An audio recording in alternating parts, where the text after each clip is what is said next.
ও মা, যত তাড়াতাড়ি পারো তোমার মেয়ের জন্য একটা ছেলে দেখো। ও দেখে সবসময় ফোনে কার সঙ্গে কথা বলে। দেখো তোমার মেয়ের জন্য আমার কার সঙ্গে পালায় না চলে যায়। আমিও জানি ও ফোনে কারারটার সাথে কথা বলে। এখনকার যুগে তো আর মেয়েরা সব দেখাশোনা করে বিয়ে করে না, সব প্রেম করেই বিয়ে করে। वाह क्या मुस्कुराहट है। এমনিও আমি ভাবছি ও যে ছেলের সাথে কথা বলে আমি সেই ছেলের সাথে ওর বিয়ে দেবো। ও মা, বল মানি, কি হয়েছে? আমি না একটা ছেলের সাথে কথা বলি। সে তো আমি জানি, তো ওই ছেলেটার নাম কি রে?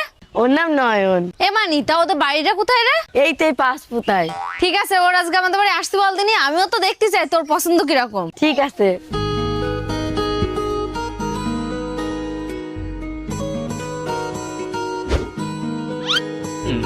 শোনা, আমি এসে গেছি। ও মা, ওই যে ওইটি চলে আসছে।